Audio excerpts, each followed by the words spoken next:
സുഗമദേവി സീരിയലിൻ്റെ ഇന്നത്തെ എപ്പിസോഡിൻ്റെ promo review വിശേഷങ്ങളിലേക്ക് എല്ലാവർക്കും സ്വാഗതം. അങ്ങനെ നമ്മളുടെ എസ്തപ്പാനാണെങ്കിൽ കെവിന് നല്ല മുട്ടം പണി തന്നെ കൊടുക്കുന്ന എപ്പിസോഡാണ് ഇന്ന് വരാൻ പോകുന്നത്. എന്തായാലും ഋഷി മരിച്ചിട്ടില്ല, ജീവിച്ചിരിക്കുന്നുണ്ടെന്നുള്ള ഒരു സത്യം നന്ദൻ മനസ്സിലാക്കുകയാണ്. ആ സമയത്ത് നന്ദന് നല്ല ദേഷ്യം വന്നിട്ട് ഋഷിയെ ഉപദ്രവിക്കാനൊക്കെ ശ്രമിക്കുന്നുണ്ടെങ്കിലും ഈ പ്രകാശ് മേനോനും ഗുണ്ടകളും ചേർന്ന് ഋഷിയെയും നന്ദനെയും ഒരേപോലെ തന്നെ തടഞ്ഞു നിർത്തുന്നുണ്ട്. ആ സമയത്ത് ഋഷി നന്ദനെ വെല്ലുവിളിക്കുന്നുണ്ട്, ഞാനൊന്ന് വെളിയിൽ ഇറങ്ങട്ടേടാ, നിന്നെ ഞാൻ തീർത്ത് കളയുമെന്നും പറഞ്ഞു. അന്നേരം പ്രകാശ് മേനോൻ പറയുന്നുണ്ട്, ആദ്യം നിങ്ങൾ രണ്ടുപേരും വെളിയിൽ ഇറങ്ങുമെന്ന് അറിയട്ടെ, അതിനുശേഷം പരസ്പരം തീർത്ത് കളഞ്ഞാൽ പോരെ. എന്തായാലും എനിക്ക് നന്ദനുമായിട്ട് നല്ല സൗഹൃദം ഉണ്ടായിരുന്നു. എനിക്ക് നന്ദനോട് ഇഷ്ടക്കുറവ് തോന്നിയത് ഇവ മീരയെ വിവാഹം കഴിക്കുമെന്ന് മനസ്സിലായപ്പോഴാണ്. പക്ഷേ അതെൻ്റെ തെറ്റിദ്ധാരണയായിരുന്നു എന്ന് എനിക്ക് പിന്നീടാണ് മനസ്സിലായത്. പിന്നെ നിന്നോട് എനിക്ക് പ്രത്യേകിച്ച് വിരോധമൊന്നുമില്ല, പക്ഷേ നിൻ്റെ അമ്മ അരുന്ധതി മേഡം ഇല്ലേ, അവരോട് എനിക്ക് കുറച്ച് ശത്രുതയുണ്ട്. അതുകൊണ്ടാണ് ഞാൻ നിന്നെ എയർപോർട്ടിൽ നിന്ന് പൊക്കിയത്. എന്തായാലും നീ ചന്ദ്രോത്തുകാരോട് ചെയ്തത് വലിയൊരു ചതി തന്നെയാണ്. അത് ആർക്കും പൊറുക്കാൻ പറ്റണതൊന്നുമല്ല. എത്ര വിരോധം ഉണ്ടെന്ന് പറഞ്ഞാലും ഇതുപോലൊരു ഡ്രാമ നടത്തി ഒരാളെ കൊലക്കേസിൽ പെടുത്തുക എന്ന് പറഞ്ഞാൽ അത് ആർക്കും ഉൾക്കൊള്ളാൻ പറ്റുന്ന കാര്യമല്ല. നീ ചെയ്ത തെറ്റിനെ നീ ന്യായീകരിക്കുകയൊന്നും വേണ്ട. ആ സമയത്ത് ഋഷി പറയുന്നുണ്ട്, ഇവൻ്റെ അമ്മയുണ്ടല്ലോ ആ പ്രഭാവതി, അവരെന്നെ കൊല്ലാൻ നോക്കിയതാ. വർഷങ്ങളോളം ഞാൻ തളർന്നു കിടക്കുമായിരുന്നു. പിന്നീട് ദേവിക ഞങ്ങളുടെ വീട്ടിൽ വന്നതിന് ശേഷം ഞാൻ പഴയ ജീവിതത്തിലേക്ക് തിരിച്ചു വന്നേന്ന്. അന്നേരം പ്രകാശ് മേനോൻ ചോദിക്കുന്നുണ്ട്, ദേവിക കാരനാണോ നീ ഇപ്പോൾ പുതിയ ജീവിതത്തിലേക്ക് തിരികെ വന്നതെന്ന് ചോദിക്കുമ്പം അതെ, ദേവിക എൻ്റെ വീട്ടിൽ ജോലിക്ക് വന്നില്ലായിരുന്നെങ്കിൽ ഞാൻ ഒരിക്കലും ഇതുപോലെയൊന്നും ആവില്ലായിരുന്നു എന്ന് പറയുമ്പം ഈ പ്രകാശ് മേനോൻ ചോദിക്കുന്നുണ്ട്, എന്നിട്ടാണോ നീ ദേവികയോട് ഇത്ര വലിയ ദ്രോഹം ചെയ്തതെന്ന് ചോദിക്കുമ്പം അതിന് ഞാൻ ദേവികയോട് ദ്രോഹമൊന്നും ചെയ്തില്ലല്ലോ എന്ന് പറഞ്ഞതും നന്ദനെ കള്ളക്കേസിൽ കുടുക്കിയിട്ടുണ്ടെങ്കിൽ അതിൻ്റെ ബുദ്ധിമുട്ട് അനുഭവിക്കുന്നത് ദേവികയും കൂടെ കൂടിയല്ലേ, അപ്പം നീ ഇത്രയും വലിയ ദ്രോഹമല്ലേ ദേവികയോട് ചെയ്തതെന്ന് പറയുമ്പോൾ നന്ദൻ പറയുന്നുണ്ട്, ഞാനിവനെ വെറുതെ വിടാനൊന്നും പോകുന്നില്ല. അതുപോലെ തന്നെ ഇസബെല്ലയും കെവിനും എന്നെ ചതിക്കുമായിരുന്നു, അതെനിക്ക് മനസ്സിലായില്ല. അവർ ഋഷിയെ ഞാൻ കൊന്നെന്നും പറഞ്ഞാൽ ആ പ്ലാന്റിന് അനുമതി മേടിച്ചു കൊടുക്കാൻ എന്നെ നിർബന്ധിച്ചത്. അങ്ങനെ ഞാൻ നിർബന്ധം ചെലുത്തിയിട്ട് ദേവി ആ പ്ലാന്റിൻ്റെ അനുമതിയിൽ ഒപ്പിട്ട് തന്നത്. ഒരിക്കലും അത് ചെയ്യാൻ പാടില്ലായിരുന്നു. ആ സമയത്ത് പ്രകാശ് മേനോൻ പറയുന്നുണ്ട്, എന്തായാലും സംഭവിച്ചതൊക്കെ സംഭവിച്ചു. ഇനി നിങ്ങൾ രണ്ടുപേരും പരസ്പരം വഴക്കിട്ടിട്ടൊന്നും ഒരു കാര്യമില്ല. ഇപ്പം നിങ്ങൾ രണ്ടുപേരും സുരക്ഷിതരാണ്. അത് നിങ്ങളുടെ വീട്ടിലുള്ളവർക്ക് ആർക്കും അറിയില്ല. സമയത്ത് ഋഷി ചോദിക്കുന്നുണ്ട്, ശരിക്കും നിങ്ങൾ എന്തിനാ ഞങ്ങളെ തടവിലാക്കിയേക്കണേന്ന് ചോദിക്കുമ്പം നിങ്ങളിപ്പോൾ വലിയൊരു അപകടത്തിൻ്റെ മുന്നിലാണ്. നിങ്ങൾ തൽക്കാലം ഇവിടെ കുറച്ച് ദിവസം കൂടി നിൽക്കണം. അതോടുകൂടി പുറത്തുള്ള എല്ലാ പ്രശ്നങ്ങളും തീരും. അതിനുശേഷം രണ്ടുപേർക്കും നിങ്ങളുടെ വീട്ടിലേക്ക് പോവാം. അതിനു മുമ്പ് ഞാനൊരു കാര്യം പറയാം, ഇവിടുന്ന് പോണതിന് മുമ്പ് നിങ്ങൾ പരസ്പരമുള്ള ആ വൈരാഗ്യമൊക്കെ മാറ്റിക്കളയണം. പിന്നീട് ശത്രുതയും വെച്ചുകൊണ്ട് നടക്കരുതെന്ന്. പിന്നെ കാണിക്കുന്നത് നമ്മളുടെ ദേവികയാണെങ്കിൽ എസ്തപ്പാനെ വിളിക്കുന്നുണ്ട്. എസ്തപ്പാൻ ഫോൺ എടുത്തതും ദേവിക ചോദിക്കുന്നുണ്ട്, എസ്തപ്പാൻ ചേട്ടാ കെവിൻ അവിടെ നിന്ന് പോയോ എന്ന് ചോദിക്കുമ്പം ഇല്ല മോളെ, അവനവിടെ ചായ കുടിച്ചുകൊണ്ടിരിക്കുക. അവനവിടെ വന്നിട്ട് എന്തെങ്കിലും പ്രശ്നം ഉണ്ടാക്കിയോന്ന് ചോദിക്കുമ്പോൾ പ്രശ്നമൊന്നും ഉണ്ടാക്കിയില്ല മോളെ, എന്തായാലും അവൻ ഈ വീട് മൊത്തം പരിശോധിച്ചിട്ടുണ്ട്. അതെന്തിനാന്ന് ചോദിക്കുമ്പം എനിക്ക് തോന്നണേ നന്ദൻ സാർ ഇവിടെ ഉണ്ടെന്ന് കരുതി നന്ദൻ സാറിനെ അന്വേഷിച്ച് വന്നതെങ്ങാണ്ട് അവൻ. എന്തായാലും വീട് പരിശോധിച്ചപ്പോൾ അവനക്ക് മനസ്സിലായിട്ടുണ്ട് നന്ദൻ സാർ ഇവിടെ ഇല്ലയെന്ന്. അതുമാത്രമല്ല അവനിപ്പോൾ നല്ല പേടിയിലായിരിക്കുന്നത്. ആ സമയത്ത് ദേവിക പറയുന്നുണ്ട്, എന്തായാലും അവൻ അവിടെ തേടി വന്നതല്ലേ, അവനെ അങ്ങനെ വെറുതെ വിടുകയൊന്നും വേണ്ട, അവന് നല്ലൊരു പണി കൊടുത്തിട്ട് തന്നെ തിരിച്ചു വിട്ടാൽ മതി എസ്തപ്പാൻ ചേട്ടാന്ന്. ആ സമയത്ത് എസ്തപ്പാൻ പറയുന്നുണ്ട്, അല്ല അവൻ പറയുന്നുണ്ടല്ലോ മോളെ ശാരികേനെ വിവാഹം കഴിക്കാൻ പോകുന്നത് അവനാണ്. അന്നേരം ദേവിക പറയുന്നുണ്ട്, അതൊക്കെ ഞങ്ങൾ അവനൊരിക്കൽ കെണി മാത്രമേ എസ്തപ്പാൻ ചേട്ടാ, ശാരിക അതുപോലെയുള്ള ഒരുത്തനെ ഒരിക്കലും വിവാഹം കഴിക്കില്ല. അത് വിചാരിച്ചാണ് എസ്തപ്പാൻ ചേട്ടനെ ഇരിക്കണേന്ന് ചോദിക്കുമ്പോൾ അത് ഞാനും വിചാരിച്ചു, ഇതുപോലെയുള്ള ഒരുത്തനെയും കൊണ്ട് ദേവിക മോള് അനുജത്തിയെ വിവാഹം കഴിച്ച് കൊടുപ്പിക്കുമെന്ന്.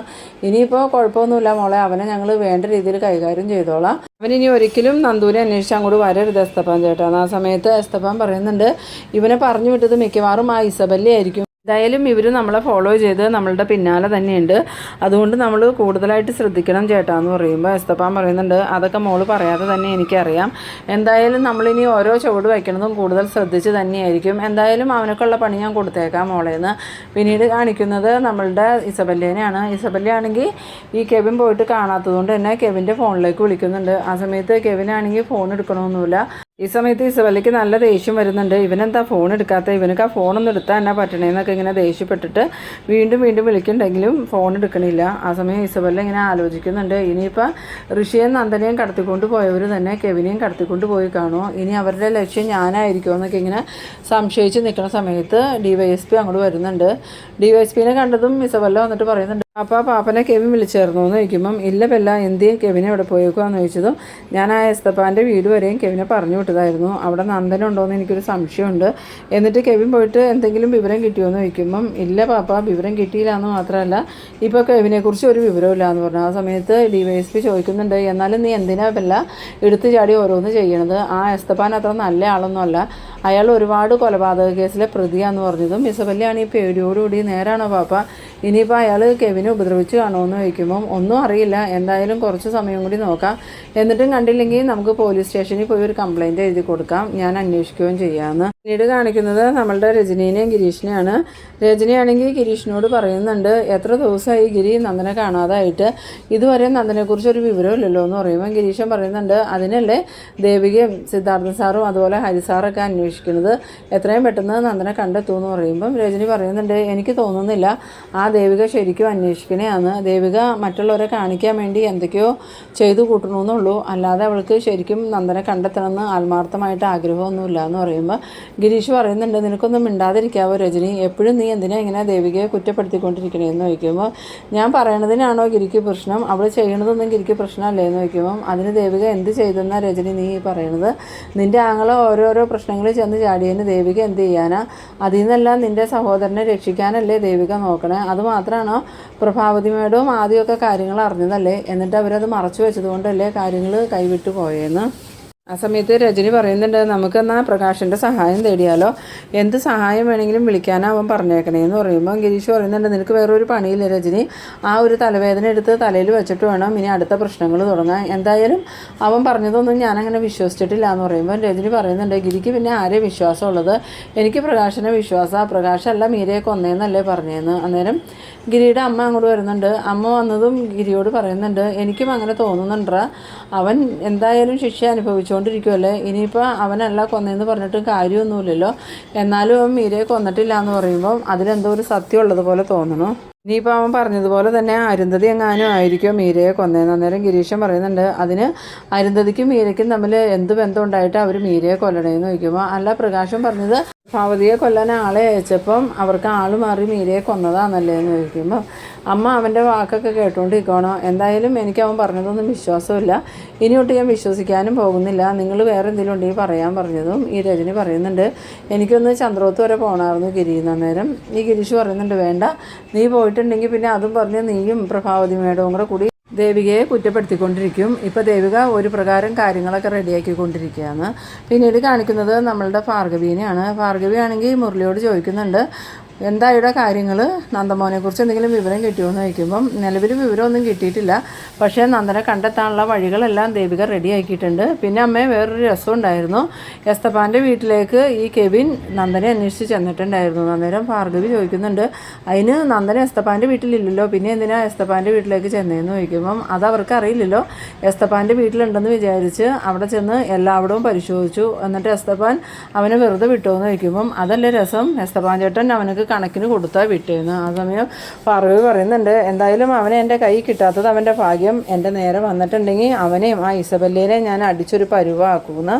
ഇത് കേട്ടുകൊണ്ട് വരുന്ന ഗൗരി പറയുന്നുണ്ട് അമ്മയ്ക്ക് എല്ലാവരെയും തല്ലണ വിചാരം മാത്രമാണോ ഉള്ളൂ അമ്മയെന്ന് വയ്ക്കുമ്പം അതല്ലാതെ പിന്നെ എന്ത് പറയാനാടി, ഇത്രയും വലിയ ദ്രോഹം നന്ദമോനോടും ചന്ദ്രോത്തുള്ളവരോടും ചെയ്ത ആ കെവിനെയും ഇസബല്ലേനെയും വെറുതെ വിടാൻ പറ്റുമെന്ന് ചോദിക്കുമ്പം ഈ ഗൗരി പറയുന്നുണ്ട് അത് പ്രഫാൻറ്റിയുടെയും കൂടി തെറ്റുകൊണ്ടല്ലേ സംഭവിച്ചത്, അന്ന് നന്ദൻ ഋഷിയെ കൊന്നു എന്ന് പറഞ്ഞ സമയത്ത് തന്നെ പ്രഫാൻറ്റി സത്യങ്ങളെല്ലാം എല്ലാവരോടും പറഞ്ഞായിരുന്നെങ്കിൽ ഇതുപോലെയൊന്നും ഉണ്ടാവില്ലായിരുന്നല്ലോ, അത് മാത്രമാണോ ഹരിസാറ് വന്നിട്ട് നന്ദൻ പറഞ്ഞതൊന്നും വിശ്വസിക്കാതെ പ്രഫാൻറ്റിയോട് പിന്നെയും ചോദിച്ചതല്ലേ നന്ദൻ ഒറ്റയ്ക്കാണോ എല്ലാം ചെയ്തതെന്ന്. അന്നേരം പ്രഫാൻറ്റി എന്താ പറഞ്ഞത്, നന്ദൻ ഒറ്റയ്ക്കാണ് ചെയ്തത്, കൂട്ടിന് ആരും ഇല്ലായിരുന്നെന്നല്ലേ, അന്ന് കെവിൻ്റെ ഇസബല്ലയുടെയും കാര്യം പറഞ്ഞിരുന്നെങ്കിൽ അന്വേഷണം ആ വഴിക്ക് പോകൂലായിരുന്നോ, അങ്ങനെയായിരുന്നെങ്കിൽ ഇപ്പം നന്ദൻ ചന്ദ്രോത്ത് ഉണ്ടായേനെ. ആ സമയത്ത് ഭാർഗവി പറയുന്നുണ്ട് അത് നേരാ പ്രഭകുഞ്ഞ് ചെയ്തത് തെറ്റ് തന്നെ, ഇനിയിപ്പോൾ അത് പറഞ്ഞിട്ട് കാര്യമില്ലല്ലോ, എത്രയും പെട്ടെന്ന് നന്ദമോനെ കണ്ടുപിടിക്കണം. അന്നേരം മുരളി പറയുന്നുണ്ട് ഇപ്പോൾ ദേവിക എല്ലാ കാര്യങ്ങളും കൃത്യമായ രീതിയിലാണ് അന്വേഷിച്ചുകൊണ്ടിരിക്കുന്നത്, എന്തായാലും ശാരിക കാരണം നമുക്ക് കൂടുതൽ വിവരങ്ങൾ അറിയാൻ പറ്റിയെന്ന് പറയുമ്പോൾ ഭാർഗവി പറയുന്നുണ്ട് അത് ശരിയാ,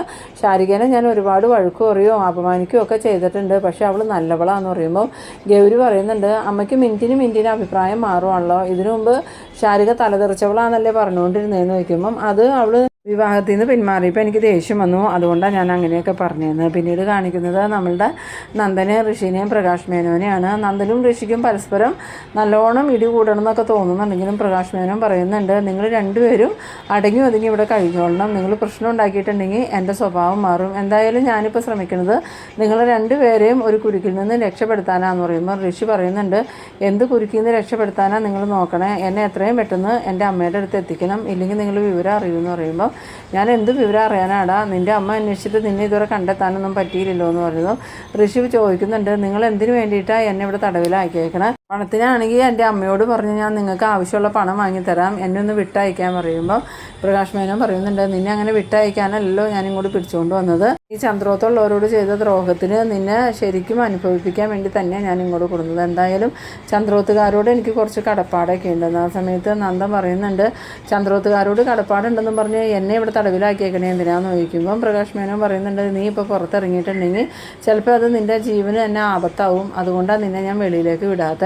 തൽക്കാലം നിങ്ങൾ രണ്ടുപേരും ഇവിടെ സുരക്ഷിതരല്ലേ, പിന്നെ എന്താ നിങ്ങൾക്ക് പ്രശ്നം, സമയത്തിന് ഭക്ഷണവും കിട്ടണില്ലേ എന്ന് ചോദിക്കുമ്പോൾ ഋഷി പറയുന്നുണ്ട്, ഇതെന്താ ജയിലാണോ ഞങ്ങളിവിടെ പിടിച്ചിട്ട് ഭക്ഷണം തന്നുകൊണ്ടിരിക്കാൻ, എനിക്ക് എൻ്റെ വീട്ടിലോട്ട് പോകണം. അതുപോലെ തന്നെ നന്ദനും പറയുന്നുണ്ട്, എനിക്ക് എത്രയും പെട്ടെന്ന് എൻ്റെ വീട്ടിലെത്തണം, എന്നെ കാണാതെ അമ്മയും ദേവികയും ആകെ വിഷമിച്ചിരിക്കുകയായിരിക്കും എന്ന് പറയുമ്പോൾ പ്രകാശ് മേനോൻ പറയുന്നുണ്ട്, അവർക്കങ്ങനെ പ്രത്യേകിച്ച് വിഷമമൊന്നുമില്ല, എന്തായാലും ഇനി അധിക ദിവസമൊന്നും നിങ്ങളെ ഞാനിവിടെ താമസിപ്പിക്കില്ല, അധികം വൈകാതെ തന്നെ എല്ലാം കലങ്ങി തെളിയുന്നു. പിന്നീട് കാണിക്കുന്നത് നമ്മളുടെ അരുന്ധതിനെയാണ്. അരുന്ധതിയാണെങ്കിൽ ഈ നന്ദനെ കണ്ടുപിടിച്ചാൽ ഋഷിയെ ദേവിക തിരികെ കൊടുക്കുള്ളൂ എന്ന് പറഞ്ഞതുകൊണ്ട് തന്നെ നന്ദൻ എവിടെയാണെന്നുള്ള അന്വേഷണത്തിൽ തന്നെയാണ്. അങ്ങനെ വീണ്ടും അരുന്ധതി ഇസബല്ലയുടെ വീട്ടിൽ വരാണ്. ഇസബല്ലയുടെ വീട്ടിൽ വന്നതും ഇസബല്ല ഈ അരുന്ധതിയെ കാണുമ്പോൾ അവർ വീണ്ടും വന്നല്ലോ, ഇന്ന് എന്ത് പ്രശ്നമായിട്ടായിരിക്കും വന്നേക്കണേന്നൊക്കെ ഇങ്ങനെ ആലോചിച്ചുകൊണ്ട് അരുന്ധതിയുടെ അടുത്തേക്ക് വരുമ്പം അരുന്ധതി ചോദിക്കുന്നുണ്ട്, ഞാൻ പറഞ്ഞ കാര്യം എന്തായെന്ന്. അന്നേരം ഇസബല്ല ചോദിക്കുന്നുണ്ട്, മേഡം എന്തൊക്കെയാണ് മേഡം ഈ പറയണേ, മേഡം എന്ത് കാര്യം പറഞ്ഞു എന്നാന്ന് ചോദിക്കുമ്പോൾ നിനക്കിപ്പോൾ എന്നാടി ഓർമ്മയുമില്ലേ, ഞാൻ നന്ദനെ വിട്ട് കിട്ടണമെന്ന് പറഞ്ഞില്ലേ, ആ കാര്യത്തെക്കുറിച്ചാണ് ഞാൻ ചോദിച്ചതെന്ന് ചോദിക്കുമ്പോൾ മേഡത്തിന് തലയ്ക്ക് എന്തെങ്കിലും കുഴപ്പമുണ്ടോ, നന്ദൻ ഞങ്ങളുടെ കയ്യിലില്ലാന്നല്ലേ ഞങ്ങൾ മേഡത്തോട് പറഞ്ഞത്, പിന്നെ വീണ്ടും വീണ്ടും മേഡം നന്ദനെ ചോദിച്ചുകൊണ്ട് വന്നെ എന്തിനാന്ന് ചോദിക്കുമ്പം ഈ അരുന്ധതിയാണെങ്കിൽ ഇസബല്ലയുടെ കാരണം പുകച്ചോറിനെ അങ്ങോട്ട് കൊടുക്കുന്നുണ്ട്. അടി കൊണ്ടതും ഇസബല്ല ദേഷ്യത്തോടുകൂടി കവളും പൊത്തി നിൽക്കുന്ന ആ ഒരു സീനിലാണ് ഈ എപ്പിസോഡ് അവസാനിക്കുന്നത്. എന്തായാലും അരുന്ധതിയുടെ തല്ലും വാങ്ങിയിട്ട് ഇസബല്ല അടങ്ങിയിരിക്കുമൊന്നുമില്ല, മിക്കവാറും അരുന്ധതിക്ക് തിരിച്ചു കൊടുക്കാൻ തന്നെയാണ് സാധ്യത. അപ്പോൾ നിങ്ങൾ എൻ്റെ വീഡിയോ ആദ്യമായിട്ടൊക്കെ കാണുന്നവരാണെങ്കിൽ ചാനലൊന്ന് സബ്സ്ക്രൈബ് ചെയ്യാനും എൻ്റെ വീഡിയോ നിങ്ങൾക്ക് ഇഷ്ടമായാൽ ലൈക്ക് ചെയ്യാനും ഷെയർ ചെയ്യാനും മറക്കരുത്. അപ്പോൾ ഇതുപോലെ ഇൻട്രസ്റ്റിംഗ് ആയിട്ടുള്ള അടുത്തൊരു എപ്പിസോഡുമായി നമുക്ക് വീണ്ടും കാണാം. അതുവരേക്കും ബൈ.